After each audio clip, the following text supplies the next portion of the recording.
सर्वदलीय प्रतिनिधिमंडल की अगुवाई करते हुए कांग्रेस सांसद शशि थरूर कोलंबिया में हैं। कोलंबिया में उन्होंने अपनी बात रखते हुए कोलंबिया के रुख को लेकर नाराजगी जताई। दरअसल पहलगाम हमले के जवाब में किए गए ऑपरेशन सिंदूर के बाद पाकिस्तान में मारे गए आतंकवादियों के लिए कोलंबिया सरकार ने शोक जताया था। शशि थरूर ने इसी बात को लेकर नाराजगी जताई। I have to say that we were a little disappointed in the reaction of the Colombian government, which apparently expressed heartfelt condolences on the loss of lives in Pakistan after the Indian strikes, rather than sympathizing with the victims of terrorism. Colombia की राजधानी Bogota में media को संबोधित करते हुए थरूर ने कहा, हम कोलंबिया सरकार की प्रतिक्रिया से थोड़े निराश हैं। उन्होंने पाकिस्तान में मारे गए आतंकवादियों को लेकर शोक जताया था, लेकिन आतंकवाद से पीड़ित लोगों के प्रति कोई सहानुभूति नहीं दिखाई। उन्होंने कहा कि जो आतंकियों को भेजते हैं और जो उनका मुकाबला करते हैं, उनके बीच कोई नैतिक समानता नहीं हो सकती।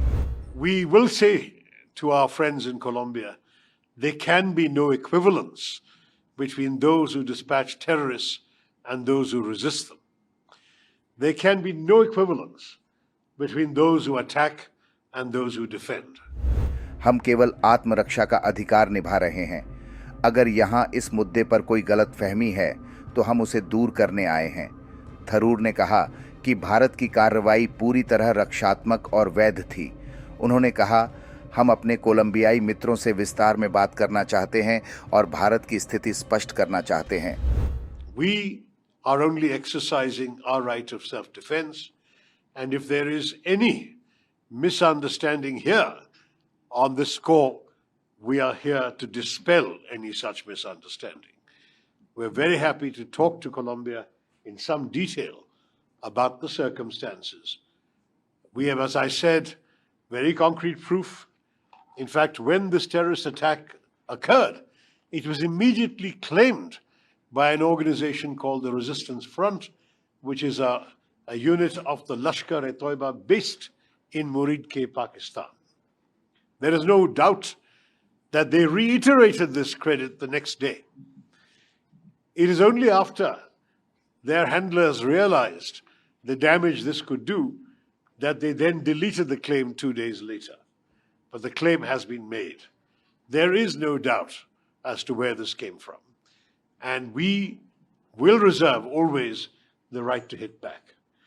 Just as Colombia has endured many terror attacks, so have we in India. We have endured a very large number of attacks for almost 4 decades.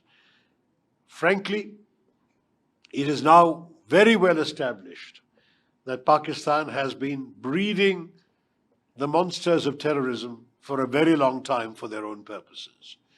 We all know that when Osama bin Laden was being hunted around the world, it was Pakistan that gave him shelter.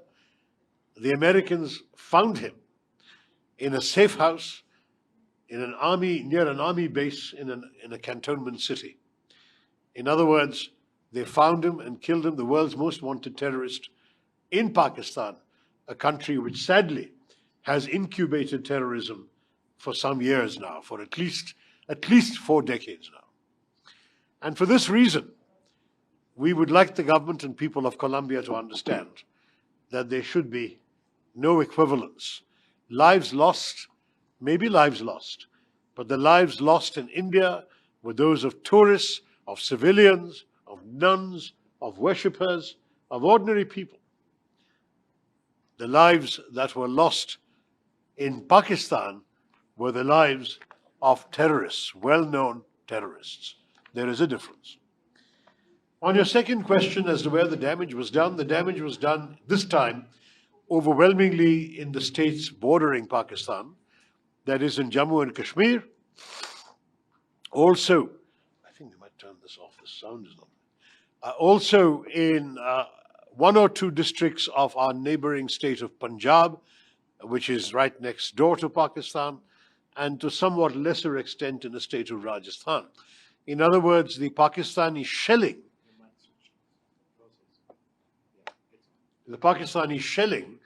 was particularly affecting our border states, and these states took the burden of having to thwart the missiles. But we were well prepared to defend these states. These are our border states. We defend them well, and we were able to prevent any significant loss of life. There was some property damage, considerable property damage in some places. But it was only in Kashmir that lives were lost. First 26 on the 22nd of April, and then further 19 on the 8th of May. And that is, for us, 45 lives too many. There are still 59 people in hospital, or they were when we left India a week ago.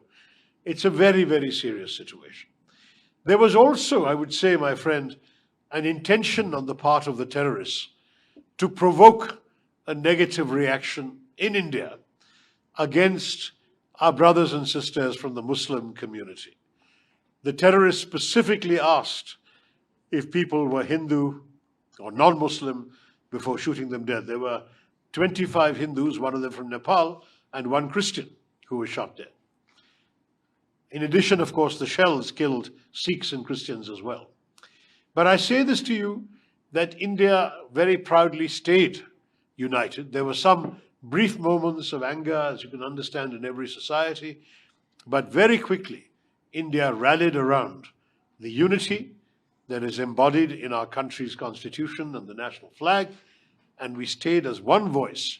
I should have mentioned at the very beginning of my remarks, let me do so now, that my colleagues and I represent 5 political parties in India, we represent 7 different states in India, and we represent different languages, different religions. We have 3 religions amongst the 7 of us. We are truly reflective of the diversity of India, whether it's linguistic diversity, political diversity, religious diversity. But we are united in the message we have brought to you in Colombia.